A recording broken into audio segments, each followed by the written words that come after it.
It's MRC TV's public service announcement with Brittany Hughes and Eric Scheiner.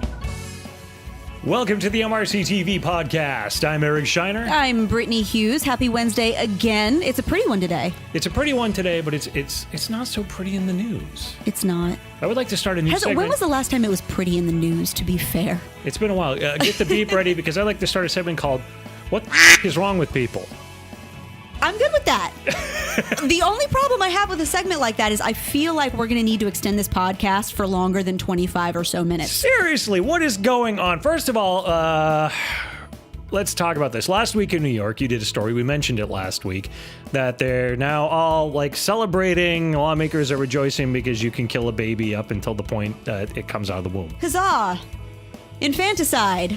Everybody loves some infanticide.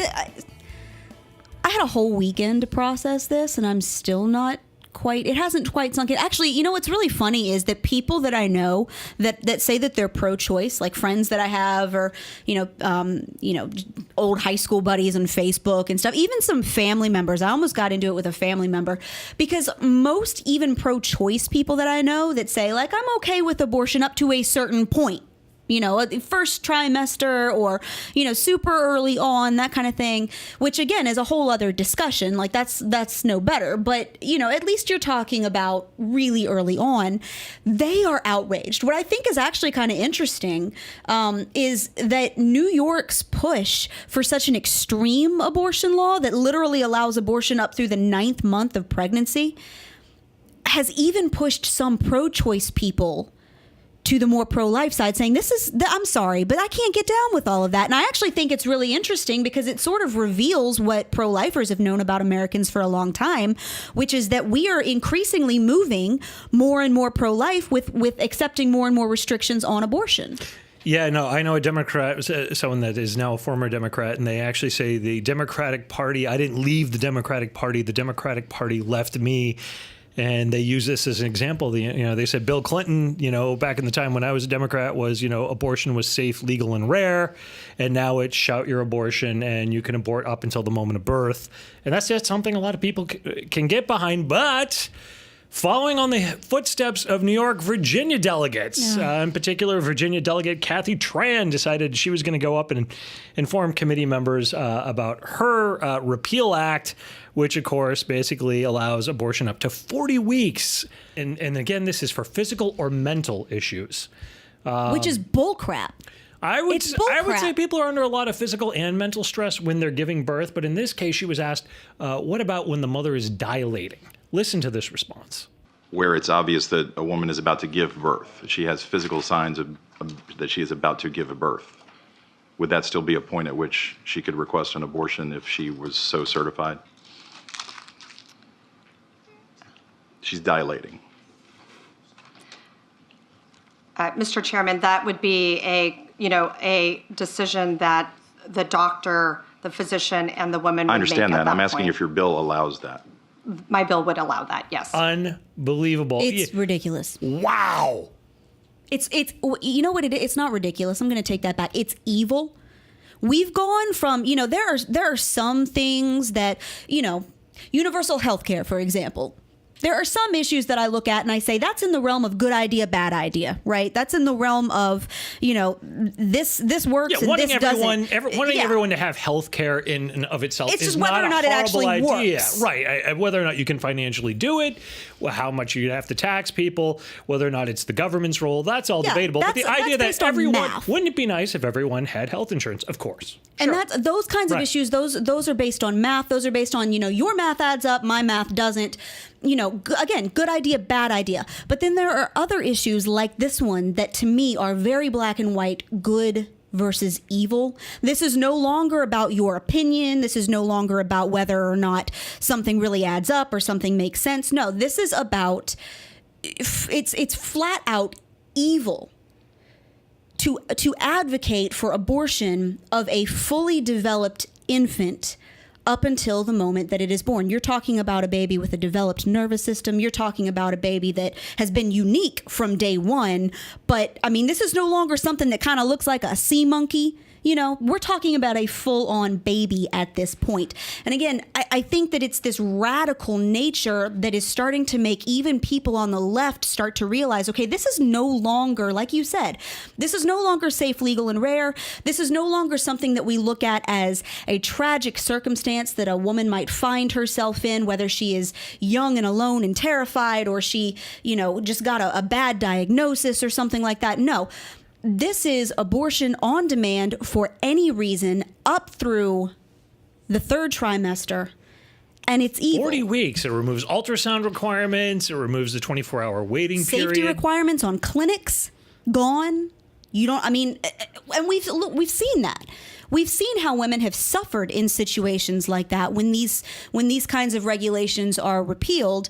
One thing that I really do want to kind of address, though, is I've seen a lot of people, because you know how you have those people that they've towed this line for so long that they have to stick to it.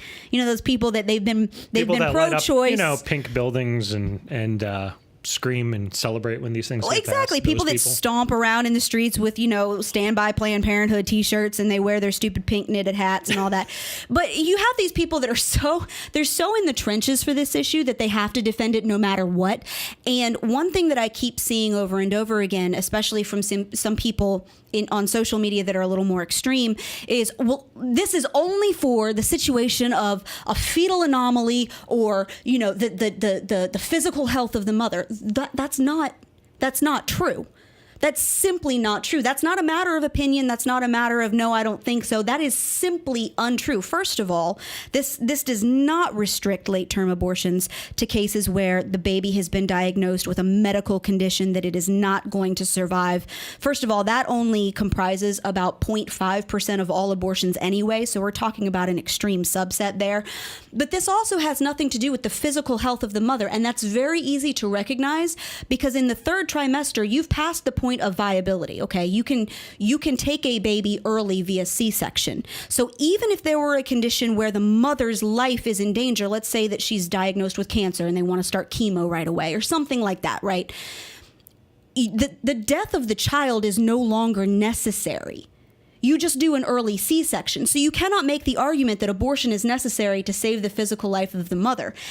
Even if you could, that's not even what this law says. The law restricts it to health of the mother. Well, health can mean anything you want it to mean. And they talk about mental health and physical health, and I would say a woman that is dilating, maybe getting ready to give birth, is probably not in the best mental or physical state of their life at that particular time. Well, look, I'm 20 weeks pregnant this week, and I haven't been in a good mental health state, I can tell you. As someone that works with you, I just have no idea what you're talking about. Really? My mental health has never been 100% there. Let's go ahead and, But all that to say, look, carrying a baby is hard. It's difficult to grow a human. It's more difficult than I realized before I, started down this journey. It wasn't fun barely being able to get out of bed except to run to the bathroom for 6 weeks. It's not fun that things, stretch and move in ways that they've never had to stretch and move before. It's not an easy thing. But at the same time, this is how human beings reproduce. This is how human beings come into the world. And that is exactly what we're talking about. We're talking about human beings. So when you start to pass laws that say, okay, well, for any reason when it may compromise, your health, your mental health, your psychological health, your emotional health, well, that can literally mean, if you're 8 months pregnant and the guy you're with decides, you know what, I thought I could do this, but I can't do this anymore, and leaves you, and you have a panic attack, right? And you can't do this anymore. That's what we're talking about here, and we are talking about developed babies. So again, I think this shows the radical extremism of the left on this issue. Oh, and the celebrations about it, the screaming from lawmakers, the lighting up of the Trade Center pink. It's just. And the fact that, other lawmakers, now we're seeing it here in Virginia, wanting to follow suit. Like, this is a great idea. We need to follow it. It is bizarre to me. And I'll let you speak. You're the woman that's 20 weeks pregnant. So Well, you're the man that has 2 children. So yeah, but I didn't actually birth them, believe it or not. I do think it's a shame that we've relegated men to the side skirts of this issue, though, simply because they are men. Because look, these babies that women are aborting, whether it's early on or whether it's late term, they have fathers too. And what I think is a real travesty is that you oftentimes have fathers who end up missing out on fatherhood, who don't get a choice in this.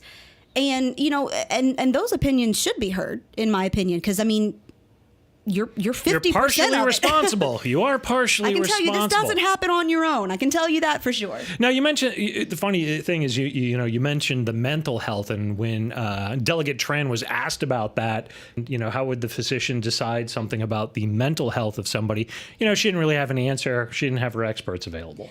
What type of mental health conditions would you anticipate would be utilized by physicians under these circumstances to determine that a child that is otherwise viable is worthy of an abortion? I mean, again, I'm not a physician, so I can't make those calls as to when a physician would determine that a woman's mental health where they would be able to certify an abortion at that point. But the physician wouldn't have to have any specialized training in mental health to make that determination under your bill, right? Under this bill, no. Well, that's because it's subjective. And again, this is what Roe v. Wade ultimately did, right? It didn't, everybody said it essentially legalized abortion across all 50 states. But the actual decision, if you go back and read it, is not quite that way. It was a privacy case. It was that these decisions have to be determined between a woman and her doctor, and that there's a privacy issue involved here, right?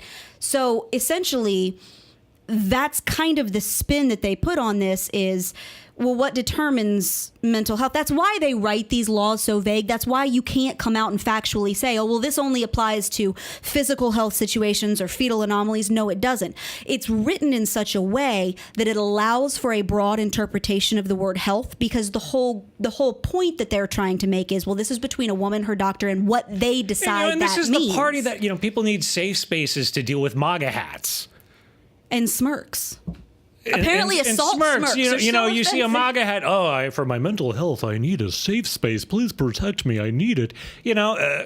Oh boy, their definition of mental health is pretty broad. It's pretty ridiculous, and I think a lot of people in Virginia too. I'm a born and raised Virginian, and I think that this is something that a lot of people, including people that would consider themselves somewhat pro-choice to a point, I think are very frustrated by, and I think are very worried by, because these are the kinds of things that, look, Virginia didn't used to be this way.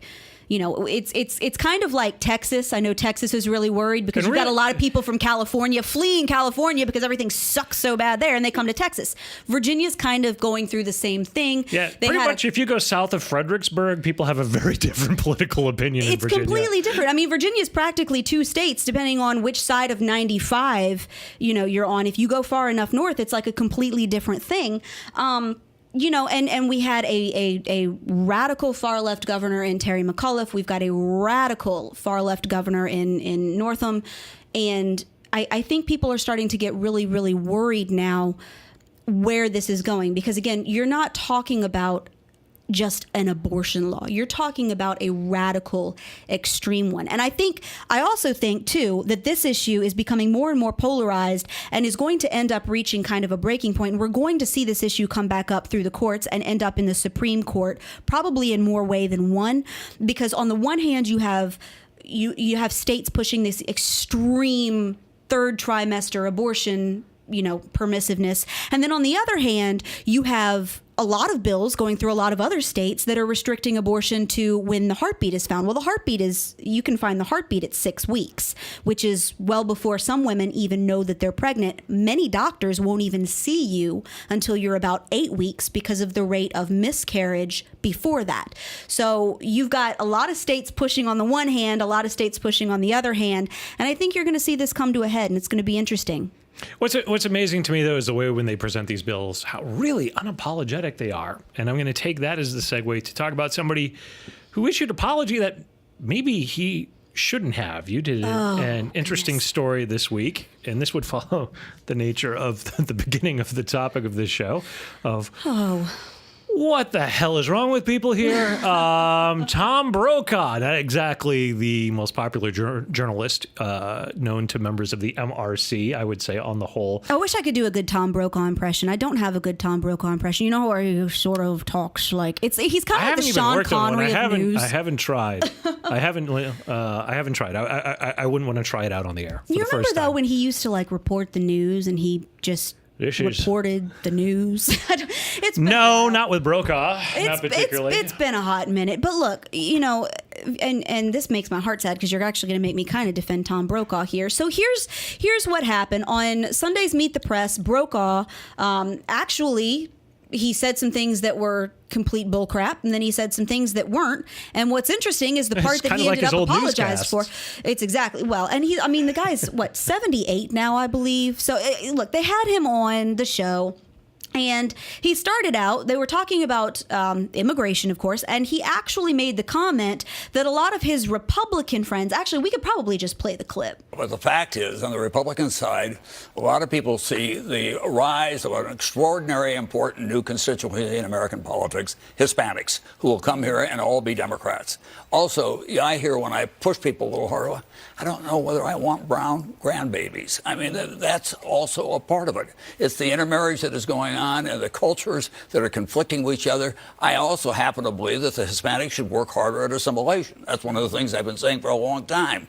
That they ought not to be just codified in their communities, but make sure that all of their kids are learning to speak English and that they feel comfortable in the communities. And that's going to take outreach on both sides, frankly.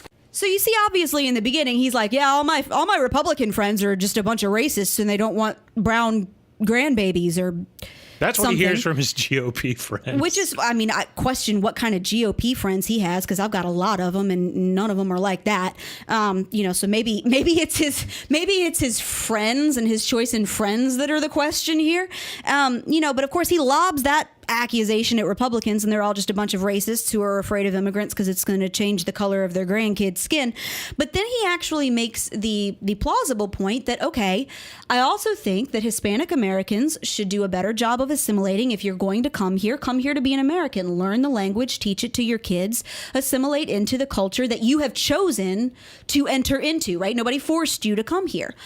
Well, it's real interesting which part of his comments he ended up being forced to apologize for. Nobody got upset that he had called a bunch of Republicans racists. No, what he chose to apologize for was the fact that, and what was his apology? He put it on Twitter, didn't he? His apology was basically, look, I'm so sorry that I criticized America's great tradition of diversity. And I'm trying to figure out where in his statement he criticized diversity. Nobody's saying that we can't be diverse. Pot. Yeah, no. But it would be nice to be able to, talk to the person that you're buying your groceries from. Like, a common language is a pretty basic thing we're talking about here, right? Nobody's saying that you can't bring your great-grandma's taco recipe from Mexico.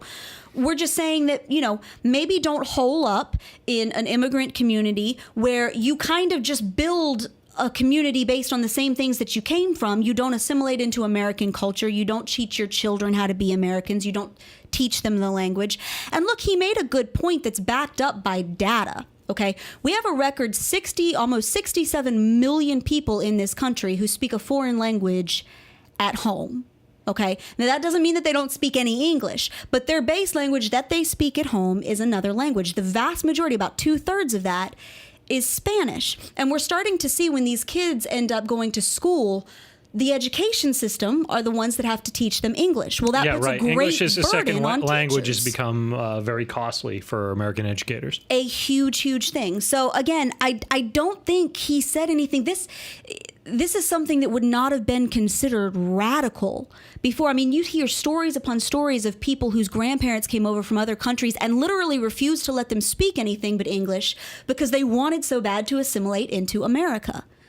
So I don't see anything offensive. And like I said, you can go to so many places in America where the culture becomes predominantly Spanish, it becomes predominantly Hispanic because the people move into that area. They open up stores in that area. Everybody speaks it within that community. So learning English really doesn't become part of your daily life to function. Well, and we were taught that when I lived overseas for a couple of years. I lived in Peru, and we were told that. We were actually told by the organization that sent us, look, get out in the community, make some native friends. Don't just insulate yourself with the Americans that you find. Don't just go to an English-speaking church or just watch movies in English. Don't do that, because you won't learn the language if you do that. You have to get out and you have to immerse yourself. But there have been many places that I know. I mean, the church that I once went to actually rented their facility on Sunday afternoons to a Hispanic church, a Spanish-speaking church, which I have no problem with if you want to worship in your own language, because sometimes that can get a little complicated, and that's fine. But I met so many people who absolutely wonderful people, but you heard time and time again, this person's been here for 10 years, this person's been here for 15 years, and they barely spoke a word of English at all. So again, nobody is saying that if you come here in your 50s that you have to suddenly be fluent in a year. Nobody's saying that, okay? We're not trying to put some crazy expectations on people, but come here if you're going to choose to come here, because again, no one's forcing you to come here. Right. If you choose to come here, be an American, attempt to learn the language, and adopt American values. Because again, this country, any country really, only works if there is a sense of cohesiveness among its people. That doesn't mean everybody has to be exactly the same or that you can't bring pieces of where your family came from. That's great. Okay, we love that. Otherwise, every restaurant would be an Applebee's and it would be awful. But at least make an attempt to adopt the American values that we have, rather than just set up a community that's exactly like what you came from, because there's a reason you left that. That crap wasn't working out for you back wherever you came from, right? That's why you left. Otherwise, you'd still be there. So don't just come here and try to replicate that. Come here and be a part of what makes America great and successful. You got to come here because you want to become an American. Absolutely. One thing I do want to touch upon, very, very important as we approach the weekend, the Super Bowl. I have nothing to say to you right now. Ah, yes. I'm Except gonna I hate the reach Patriots. deep down into my New England roots and say, once again, our 9th time to see the New England Patriots in the Super Bowl. But now we got to deal with people like Daniel Radcliffe from Harry Potter. He's upset. Oh, yeah. I forgot He's who he upset. was. And I get it. I understand that. The nice thing about being in this area is you see people from all over. I got neighbors that are Green Bay fans, that are Dallas Cowboy fans, of course, the Redskins fans. Ravens, hello. Yeah, well, you're from Virginia. You should be a Redskins fan. Really? No. I Ravens tend to go with fan. teams that are actually good. So I get it. The Patriots earn a lot. People want to hate them, and they have a variety of reasons for hating them. Of course, I think the Patriots and Tom Brady are pretty darn awesome. But of course, Radcliffe, he doesn't pick any of that. What does he pick on? Tom Brady had a MAGA hat in his locker. MAGA, again, this is becoming like the ultimate symbol of it's like, if I had a liberal friend coming over and I didn't really want to see them or something, I would just put like a row of MAGA hats in front of my front door. It's like kryptonite. I can't get past the MAGA hat. And just slightly smile. Put it on. Look out through the window. It really is. It's like they have an allergy to it or something, which again, I seem to recall a whole heck of a lot of Obama bumper stickers and T-shirts and stuff. And I don't ever remember looking at Trayvon that. Martin when Representative Bobby Rush took the floor in the hoodie? Oh my gosh. Yes. Yes, the hoodie. He felt that people were threatened by the hoodie, which I don't know of anyone that's threatened by a hoodie. I own many hoodies. I don't know. In the wintertime, I'll wear a hoodie on a weekend. I'll confess. Like, what is it about this? How, like again, it's one thing, because I remember I used to look, people, and to this day, you'll still pass somebody that's got the Obama sticker on or the Obama T-shirt on or whatever, and I don't think, oh my gosh, that's threatening to me or that's triggering to me. I think, kind of what a dumb person. But then I go about my day like a sane human being who's not scared of a piece of fabric. But this hat, for whatever reason, you saw it with the kids, the Covington kids in front of the Lincoln Memorial. You see it where, people have literally been assaulted in restaurants and out in public for wearing this hat. I want to see. And now Radcliffe, he's saying that he won't What was it? He won't. He's not rooting. He's not rooting going for to the root Patriots, which I'm sure just for his devastates political them. reasons. I mean, again, if you don't want to root for him, I disagree with you. I think you probably should. Well, I'm not going to root for them, but it's not because of but that. I get where you're coming from. But if it comes down to the MAGA hat that Tom Brady had in his locker, then you clearly, and that's your reason. Then you clearly are a really shallow person and don't have a lot going on in your life. If that's your biggest worry, and again, I feel bad for you. And I don't understand. They celebrate being able to kill a baby in the third trimester by turning a building pink and screaming and sawing. But man, a MAGA hat. But a red hat is that's what's worth offensive. getting upset about. I wonder if we can get some representatives to maybe wear that on the House of Representatives on the floor. I mean, if Frederica Wilson can wear her giant spangly cowboy hats, Bobby Rush could wear a hoodie. Oh, and who's that? Who's the one from Connecticut? Rosa DeLauro. Oh my She goodness! doesn't usually wear a hat. Her hair kind of looks like it has like purple. It's a hat-like substance.